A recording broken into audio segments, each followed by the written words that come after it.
Welcome to इडवेरिया GK study. इडवेरिया GK study में आप लोगों को स्वागत है। इस चैनल के माध्यम से मैं भारतीय राज्य व्यवस्था की संविधान की प्रस्तावना से पूछ रहा हूं और इसमें जो भी क्वेश्चन मैं पढ़ाने जा रहा हूं वो पिछले कई प्रतियोगी परीक्षाओं में बार बार रिपीट होते आए हैं। तो वीडियो को ध्यान से देखें। वीडियो पसंद आए तो वीडियो को लाइक करें, चैनल सब्सक्राइब करें, बेल आइकन दबाएँ और उन भाइयों तक शेयर करें जो प्रतियोगी परीक्षा की तैयारी कर रहे हैं।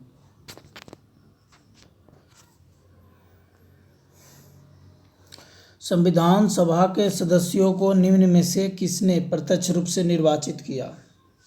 संविधान सभा के सदस्यों को निम्न में से किसने प्रत्यक्ष रूप से निर्वाचित किया?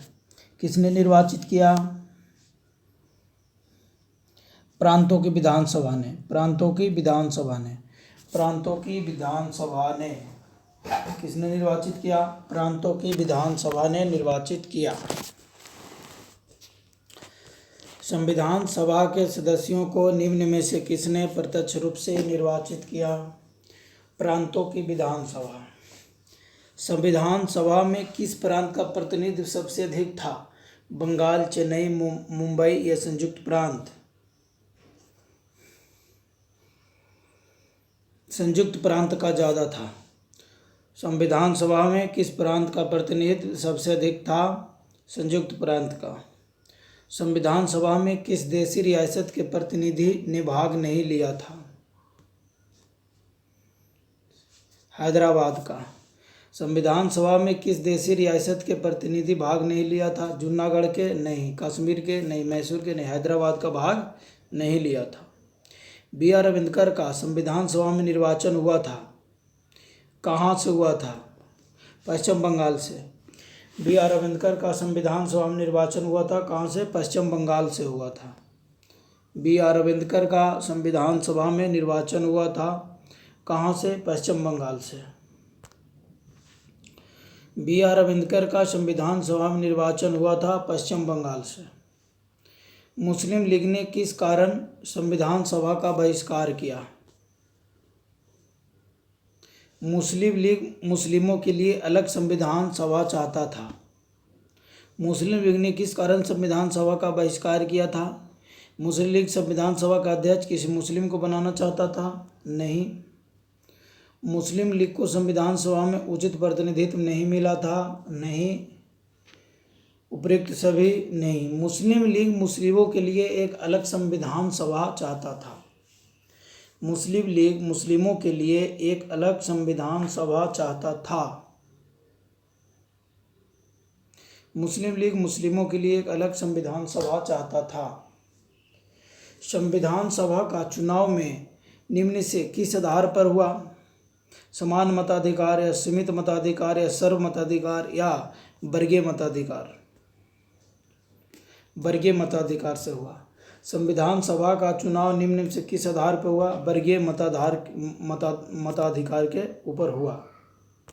संविधान सभा के सदस्य प्रतिनिधि थे जनता द्वारा अप्रत्यक्ष निर्वाचित। जनता द्वारा अप्रत्यक्ष निर्वाचित थे।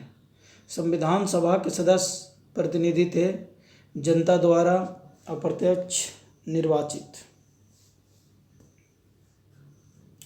भारतीय संविधान निर्मात्री सभा प्रांतीय विधानसभाओं द्वारा परोक्ष रूप से आनुपातिक प्रतिनिधित्व प्रणाली द्वारा चुनी गई थी। भारतीय संविधान निर्मात्री सभा प्रांतीय विधानसभाओं द्वारा परोक्ष रूप से आनुपातिक प्रतिनिधित्व प्रणाली द्वारा चुनी गई थी। भारतीय संविधान को किसने बनाया? संविधान सभा ने बनाया। किसने बनाया? संविधान सभा ने।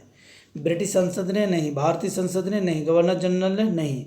भारतीय संविधान को संविधान सभा ने बनाया। भारतीय संविधान को किसने बनाया? संविधान सभा ने बनाया। संविधान सभा के लिए चुनाव कब संपन्न हुए थे? संविधान सभा के लिए चुनाव कब हुआ था? 1946 में हुआ था।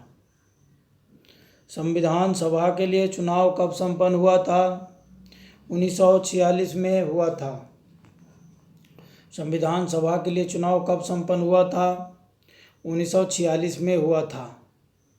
भारतीय संविधान सभा की स्थापना हुई 9 दिसंबर 1946 में हुआ था। भारतीय संविधान सभा का स्थापना कब हुआ था? 9 दिसंबर 1946 में हुआ था। संविधान सभा, जो संविधान का निर्माण करना था, उसके लिए संविधान सभा का गठन किया गया था। उसकी स्थापना कब हुआ था? 9 दिसंबर 1946 को हुआ था। संविधान सभा का प्रथम अधिवेशन कहाँ हुआ था? दिल्ली में। संविधान सभा का प्रथम अधिवेशन कहाँ हुआ था? दिल्ली में। संविधान सभा का प्रथम अधिवेशन कहाँ हुआ था? दिल्ली में। संविधान सभा का उद्घाटन अधिवेशन की अध्यक्षता किसने की थी? सच्चिदानंद सिन्हा ने। संविधान सभा का उद्घाटन अधिवेशन की अध्यक्षता किसने की थी? सच्चिदानंद सिन्हा ने। संविधान सभा का उद्घाटन अधिवेशन की अध्यक्षता किसने की थी? सच्चिदानंद सिन्हा ने। संविधान सभा का उद्घाटन अधिवेशन की अध्यक्षता कौन था? सच्चिदानंद सिन्हा था। जब संविधान सभा का उद्घाटन का अधिवेशन हुआ था तो अध्यक्ष कौन था? सच्चिदानंद सिन्हा। संविधान सभा का पहला सत्र हुआ 9 दिसंबर 1946 को। इसी दिन को ये स्थापना भी हुआ था संविधान सभा का। और पहला सत्र कब हुआ? 9 दिसंबर 1946 को। संविधान सभा के अस्थायी अध्यक्ष कौन थे? अस्थायी अध्यक्ष डॉक्टर सच्चिदानंद सिन्हा थे। अस्थायी अध्यक्ष डॉक्टर सच्चिदानंद सिन्हा थे। संविधान सभा के अस्थायी सदस्य कौन थे? अस्थायी अध्यक्ष, अस्थायी मतलब परमानेंट रूप से, ये डॉक्टर राजेंद्र प्रसाद थे। कौन थे? डॉक्टर राजेंद्र प्रसाद।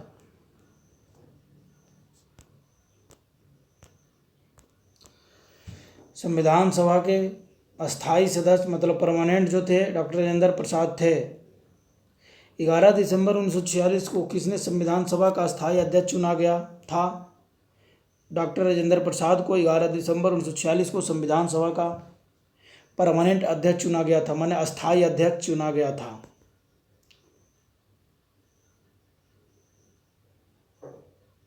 संविधान सभा के संवैधानिक सलाहकार कौन थे? बेनेगल नरसिम्हा राव। संविधान सभा के संवैधानिक सलाहकार कौन थे? बेनेगल नरसिम्हा राव। संविधान सभा के संवैधानिक सलाहकार कौन थे?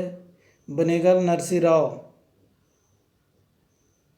संविधान सभा के संवैधानिक सलाहकार बेनेगल नरसिम्हा राव थे।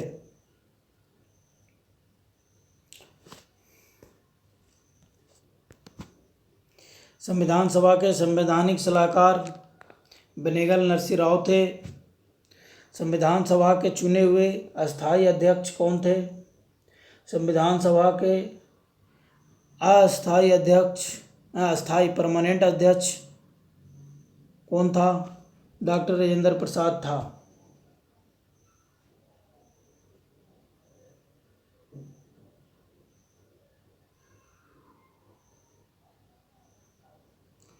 संविधान सभा के चुने हुए अस्थायी अध्यक्ष कौन था? डॉक्टर राजेंद्र प्रसाद था, परमानेंट अध्यक्ष। निम्नलिखित में कौन संविधान सभा का सदस्य नहीं था?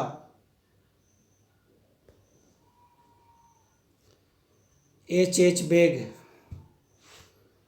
निम्नलिखित में से कौन था संविधान सभा का सदस्य नहीं था? H.H. बेग। के मुंशी नहीं। एन गोपाल स्वामी नहीं। टी कृष्णाचारी, ये सारे जो थे संविधान सभा का सदस्य था। H.H. बेग सदस्य नहीं था। संविधान सभा के विभिन्न पहलुओं के अध्ययन हेतु संविधान सभा ने कितनी समितियां नियुक्त की थी?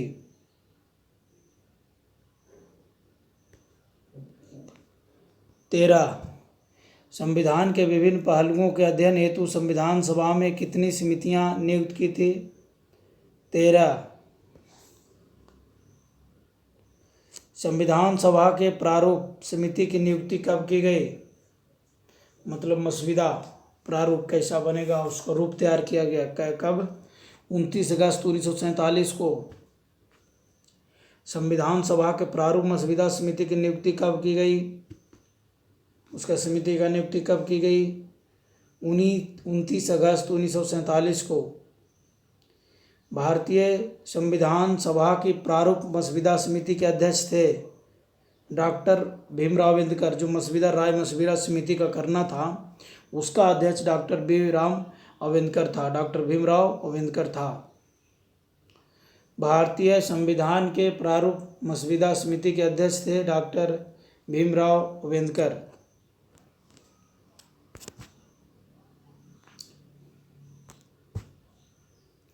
निम्नलिखित में से कौन भारतीय संविधान की प्रारूपण समिति के अध्यक्ष नहीं थे? डॉक्टर राजेंद्र प्रसाद जो था वो प्रारूपण समिति के अध्यक्ष नहीं थे। राजगोपालाचारी अय्यर थे। राजगोपालाचारी अय्यर थे। अलादी कृष्ण स्वामी भी थे। डॉक्टर भीमराव अम्बेडकर भी थे जो प्रारूपण समिति के सदस्य थे। डॉक्टर राजेंद्र प्रसाद प्रारूपण समिति के प्रारूपण जो रूप तैयार किया जाता है उसका सदस्य नहीं था। निम्नलिखित में से कौन प्रारूप मसविदा समिति का सदस्य नहीं था? जवाहरलाल नेहरू। निम्नलिखित में कौन प्रारूप मसविदा का सदस्य का समिति का सदस्य नहीं था? जवाहरलाल नेहरू। संविधान की प्रारूप समिति के समक्ष प्रस्तावना का प्रस्ताव किसने रखा? जवाहरलाल नेहरू ने रखा था। जवाहरलाल नेहरू नहीं था। के.एम. मुंशी था। मोहम्मद सदउल्ला था। गोस्वामी अय्यर था प्रारूप समिति मसविदा का सदस्य। संविधान की प्रारूप समिति के समक्ष प्रस्तावना का प्रस्ताव किसने रखा था? प्रस्तावना का प्रस्ताव संविधान में जवाहरलाल नेहरू ने रखा था। जवाहरलाल नेहरू ने रखा था। संविधान की प्रारूप समिति के समक्ष प्रस्तावना का प्रस्ताव किसने रखा था? जवाहरलाल नेहरू ने रखा था। संविधान सभा के सभी निर्णय किस आधार पर लिए गए? एकता और अखंडता पे, या सर्वसम्मति पे, बहुमत या सहमति और समायोजना पे? सहमति और समायोजना। सहमति और समायोजना। सहमति और समायोजना। संविधान सभा में सभी निर्णय किस आधार पे लिए गए? सहमति और समायोजना पे। सहमति और समायोजना पे लिए गए। सहमति और संयोजना के आधार पे लिए गए। संविधान सभा में सभी निर्णय सहमति और समायोजना पे लिया गया। संविधान सभा में सभी निर्णय किस आधार पे लिए गए थे? सहमति और समायोजना के ऊपर लिया गया था। संविधान सभा में उद्देश्य प्रस्ताव किसने प्रस्तुत किया था? उद्देश्य प्रस्ताव किसने प्रस्तुत किया था? जवाहरलाल नेहरू ने। संविधान सभा में उद्देश्य प्रस्ताव किसने किया था? जवाहरलाल नेहरू ने। भारतीय संविधान सभा की संघीय शक्ति समिति के अध्यक्ष कौन थे? पंडित जवाहरलाल नेहरू। भारतीय संविधान सभा की संघीय शक्ति समिति के अध्यक्ष कौन थे? पंडित जवाहरलाल नेहरू थे। भारतीय संविधान को अपनाया गया संविधान सभा द्वारा। किसके द्वारा अपनाया गया? संविधान सभा द्वारा अपनाया गया। भारतीय संविधान सभा की संघीय समिति के अध्यक्ष कौन थे? पंडित जवाहरलाल नेहरू। संघीय समिति के अध्यक्ष पंडित जवाहरलाल नेहरू थे। और भारतीय संविधान को अपनाया गया संविधान सभा द्वारा। ब्रिटिश द्वारा नहीं, गवर्नर जनरल द्वारा नहीं, भारतीय संसद द्वारा नहीं, संविधान सभा द्वारा। भारत को एक संविधान देने का प्रस्ताव संविधान सभा द्वारा पारित किया गया था। कब किया गया था? जनवरी 22, 1947 को।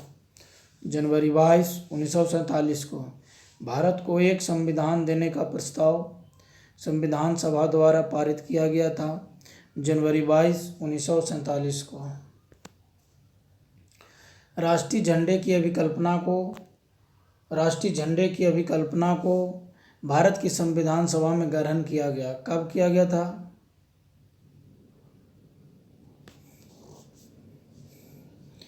जुलाई 1947 में राष्ट्रीय झंडे की अभिकल्पना को भारत की संविधान सभा में ग्रहण किया गया था, जुलाई 1947 को। भारतीय संविधान सभा ने भारतीय राष्ट्रीय ध्वज की रूपरेखा को अंगीकार किया, 22 जुलाई 1947 को अंगीकार किया। भारतीय संविधान सभा ने भारतीय ध्वज को रूपरेखा को अंगीकार किया, मतलब एक अंग बनाया, अंगीकार किया 22 जुलाई 1947 को। संविधान सभा ने संविधान को अंतिम रूप से किस दिन पारित किया? संविधान सभा ने संविधान को अंतिम रूप से किस दिन पारित किया? 26 नवंबर 1949 को। संविधान कब पारित किया गया? 26 नवंबर 1949 को। 26 नवंबर 1949 को। संविधान सभा अंतिम रूप से किस दिन आखिरी बार मिली? 24 जनवरी 1950 को। संविधान सभा अंतिम रूप से किस दिन आखिरी बार मिली? 24 जनवरी 1950 को। और कब पारित किया गया? 26 नवंबर 1949 को पारित किया गया। संविधान सभा के कितने उपस्थित सदस्यों ने संविधान पर हस्ताक्षर किए? 284। संविधान सभा में कितने उपस्थित सदस्यों ने संविधान पर हस्ताक्षर किए? 284। संविधान सभा द्वारा अंतिम रूप से पारित संविधान में कुल कितने अनुच्छेद और अनुसूचियां थी? 395 अनुच्छेद व 8 अनुसूचियां। संविधान सभा द्वारा अंतिम रूप से पारित संविधान में कुल कितने अनुच्छेद और अनुसूचियां थी? 395 अनुच्छेद व 8 अनुसूचियां। संपूर्ण भारतीय संविधान के निर्माण में संविधान सभा को कितना समय लगा? 2 वर्ष 11 महीने 18 दिन। मतलब संविधान को बनने में कितना समय लगा? सीधी 2 साल 11 महीने 18 दिन। संपूर्ण भारतीय संविधान के निर्माण में कितना समय लगा? 2 वर्ष 11 महीने 18 दिन।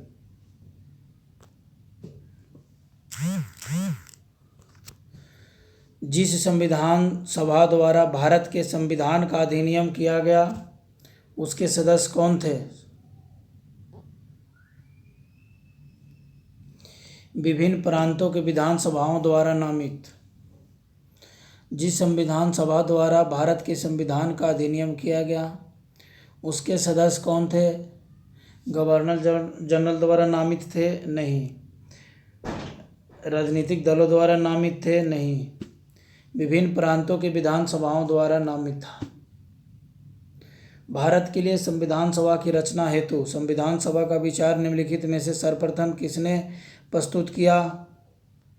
स्वराज पार्टी ने 1924 में। भारत के लिए संविधान सभा की रचना हेतु संविधान सभा का विचार निम्नलिखित में से सर्वप्रथम किसने प्रस्तुत किया? स्वराज पार्टी ने 1924 में। संविधान सभा का विचार किसने दिया था? स्वराज पार्टी ने। भारत संविधान बनाने के लिए संविधान सभा का जो विचार दिया गया है किसने दिया था सर्वप्रथम? स्वराज पार्टी ने 1924 में दिया था। स्वराज पार्टी ने 1924 में दिया था। भारतीय संविधान सभा के प्रथम दिन के अधिवेशन की अध्यक्षता इन्होंने की थी। भारतीय संविधान सभा के प्रथम दिन डॉक्टर सच्चिदानंद सिन्हा ने किया था। भारत के संविधान का निर्माता किसे नाम माना जाता है? डॉक्टर बी आर अम्बेडकर को भारत का संविधान का निर्माता माना जाता है।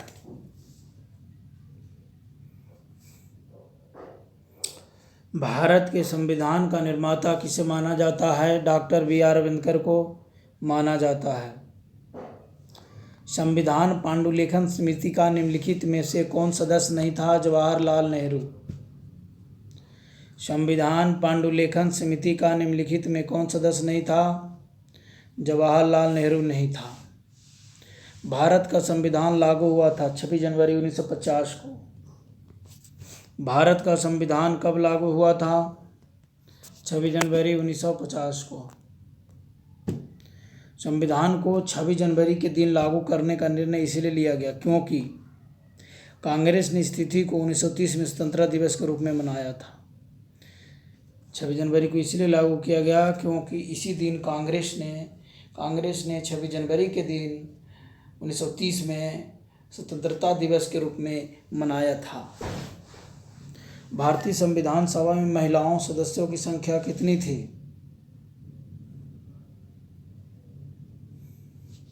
15 थी। महिलाओं की संख्या कितनी थी? 15 थी। भारतीय संविधान सभा में महिला सदस्यों की संख्या कितनी थी? 15 थी। भारतीय संविधान सभा में महिला सदस्यों की कुल संख्या कितनी थी? 15 थी। 15 थी। भारतीय संविधान के किस भाग को उसकी आत्मा की आख्या प्रदान की गई है या संज्ञा दी गई है? प्रस्तावना को। भारतीय संविधान को किस भाग को आत्मा कहा जाता है? प्रस्तावना को।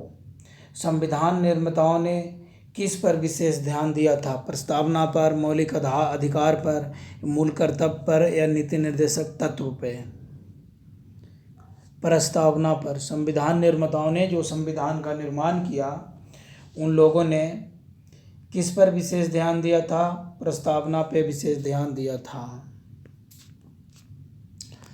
भारत में जनप्रिय संप्रभुता है क्योंकि भारत के संविधान की प्रस्तावना शुरू होती है इन शब्दों से, हम भारत के लोग से। भारत के संविधान जनप्रिय संप्रभुता है क्योंकि भारत के संविधान की प्रस्तावना शुरू होती इन शब्दों से। लोकतांत्रिक भारत से नहीं, गणराज्य से नहीं, लोक प्रभुता से नहीं, हम भारत के लोग से। हम भारत के लोग से स्वतंत्रता की शुरू होती है, भारत की संविधान शुरू होती है। भारत को गणतंत्र क्यों कहा जाता है? भारत को गणतंत्र क्यों कहा जाता है? यह राज्य का प्रमुख निर्धारित अवधि के लिए निर्वाचित होता है। यहाँ राज्य का प्रमुख निर्धारित अवधि के लिए निर्वाचित होता है।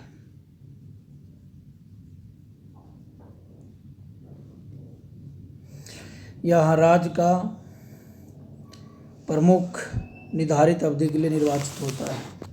भारत है एक धर्मनिरपेक्ष राष्ट्र। भारत क्या है? धर्मनिरपेक्ष राष्ट्र है। भारत है एक धर्मनिरपेक्ष राष्ट्र। धर्मनिरपेक्षता का अर्थ है राज्य सरकार द्वारा किसी धर्म को स्वीकार नहीं करना। ये धर्मनिरपेक्षता का अर्थ। धर्मनिरपेक्षता का अर्थ है राज्य सरकार द्वारा किसी धर्म को स्वीकार नहीं करना। धर्मनिरपेक्षता का अर्थ है राज्य सरकार द्वारा किसी धर्म को स्वीकार नहीं करना।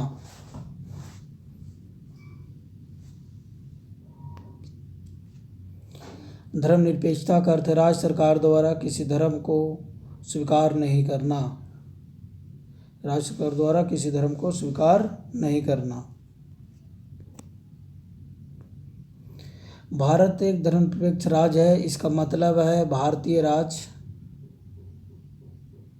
किसी निश्चित धर्म का समर्थन नहीं करता है। भारत एक धर्मनिरपेक्ष राज्य है। इसका मतलब है कि भारत राज्य धर्म विरोधी नागरिकों का समर्थन करता है नहीं। बहुसंख्यक समुदाय को धर्म का समर्थन करता है नहीं। अल्पसंख्यक समुदाय के धर्म का समर्थन करता है नहीं। किसी निश्चित धर्म का समर्थन नहीं करता है। भारत एक धर्मनिरपेक्ष राज्य है। इसका मतलब है कि भारतीय राज्य किसी निश्चित धर्म का समर्थन नहीं करता है। गणतंत्र होता है राज्य जहाँ पर अध्यक्ष वंशानुगत रूप से न हो। गणतंत्र होता है राज्य जहाँ पर अध्यक्ष वंशानुगत रूप से ना हो। गणतंत्र होता है जहाँ पर अध्यक्ष वंशानुगत रूप से ना हो। निम्नलिखित में से वे दो शब्द कौन से हैं जिनका समावेशन 42वें संशोधन द्वारा संविधान की उद्देशिका में किया गया? समाजवादी और धर्मनिरपेक्ष। समाजवादी और धर्मनिरपेक्ष। निम्नलिखित में से वो दो शब्द कौन से हैं जिनका समावेशन 42वें संशोधन द्वारा संविधान की उद्देशिका में किया गया? समाजवादी, धर्मनिरपेक्ष। धर्मनिरपेक्षता का अर्थ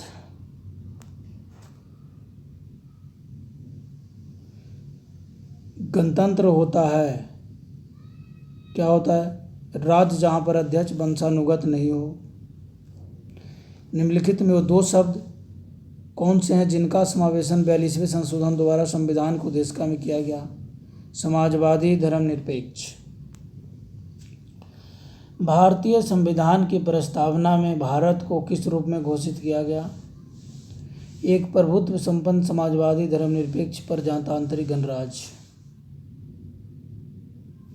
एक प्रभुत्व संपन्न मतलब बिल्कुल अच्छी तरह से प्रभुत्व है, समाजवादी है, धर्मनिरपेक्ष है और प्रजातांत्रिक गणराज्य है। भारत एक गणतंत्र है, इसका अर्थ है भारत में वंशानुगत शासक नहीं है, इसलिए गणतंत्र है। भारत एक गणतंत्र है, इसका अर्थ है सभी मामलों में अंतिम अधिकार जनता के पास है, नहीं। भारत में संसदीय शासन व्यवस्था है, नहीं। भारत में वंशानुगत शासक नहीं है। भारत राज्यों का एक संघ है। निम्नलिखित में ये गलत है। भारत में वंशानुगत शासक नहीं है, इसलिए भारत एक गणतंत्र है। निम्नलिखित में से कौन सा शब्द भारत के संविधान की उद्देशिका में नहीं है?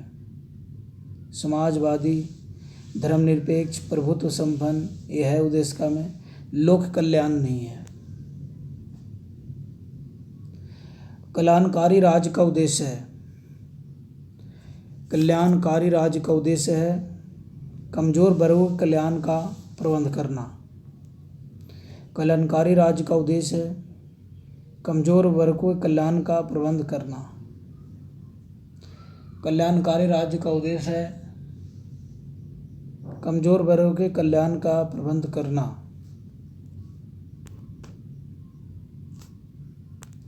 कल्याणकारी राज्य का उद्देश्य कमजोर वर्गों के कल्याण का प्रबंध करना। भारत को एक गणराज्य मुख्य रूप से माना जाता है क्योंकि राजाध्यक्ष का चुनाव होता है। राजाध्यक्ष का चुनाव होता है, जो अध्यक्ष होता है राज्य का, उसका चुनाव होता है, इसीलिए गणराज्य मुख्य रूप से माना जाता है। गणराज्य। भारत को एक गणराज्य मुख्य रूप से माना जाता है। क्यों गणराज्य क्यों माना जाता है? क्योंकि जो राज्य का अध्यक्ष का चुनाव होता है, यही सही है। उसे 15 अगस्त 1947 को स्वतंत्रता मिली थी? नहीं। उसका नाम लिखित संविधान है? नहीं। इसका सरकार संसदीय प्रणाली के अनुसार है? नहीं। ये तीनों के तीनों गलत हैं। राजाध्यक्ष का चुनाव होता है, राज्य का अध्यक्ष का चुनाव होता है, राजाध्यक्ष की चुनाव होता है, इसलिए इसको हम गणराज्य कहते हैं। संविधान की प्रस्तावना में प्रयुक्त शब्द सेकुलर का अर्थ है सभी नागरिकों को धर्म एवं उपासना की स्वतंत्रता। सेकुलर। एकेश्वरवाद, बहुदेववाद, सभी धर्मों की अस्वीकृति, ये गलत है। संविधान की प्रस्तावना में प्रयुक्त शब्द सेकुलर का अर्थ है, सेकुलर का मतलब होता है सभी नागरिकों को धर्म एवं उपासना की स्वतंत्रता है, एवं उपासना की स्वतंत्रता है। शब्द धर्मनिरपेक्ष भारत के संविधान की प्रस्तावना में जोड़ था जिसके विषय में निम्नलिखित कथनों में कौन सा सही है?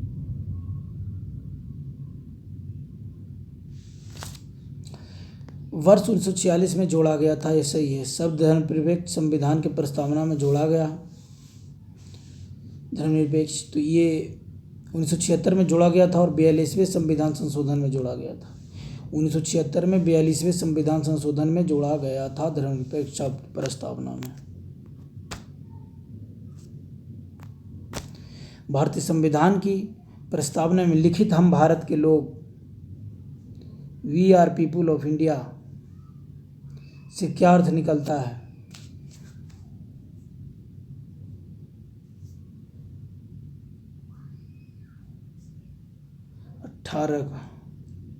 संविधान का निर्माण भारत की जनता द्वारा हुआ है। भारतीय संविधान की प्रस्तावना में लिखित हम भारत के लोग से क्या अर्थ निकलता है? संविधान का निर्माण भारत की जनता द्वारा हुआ है।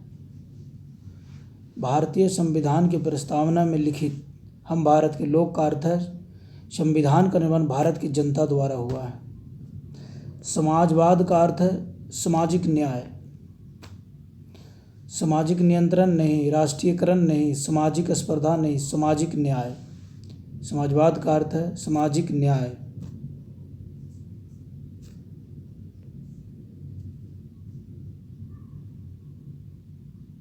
ऑस्ट्रेलिया।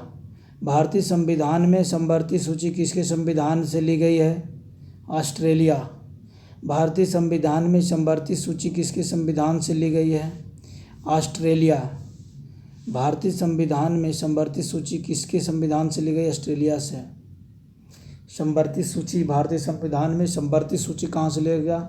ऑस्ट्रेलिया से लिया गया है। भारतीय संविधान में समवर्ती सूची किसके संविधान से लिया गया? ऑस्ट्रेलिया के संविधान से। भारतीय संविधान की आत्मा कहा जाता है प्रस्तावना को। भारत में लौकिक सार्वभौमिकता क्योंकि संविधान की प्रस्तावना प्रारंभ होती है हम भारत के लोग शब्दों से। भारत में लौकिक सार्वभौमिकता क्योंकि संविधान की प्रस्तावना प्रारंभ होती है हम भारत के लोग शब्दों से।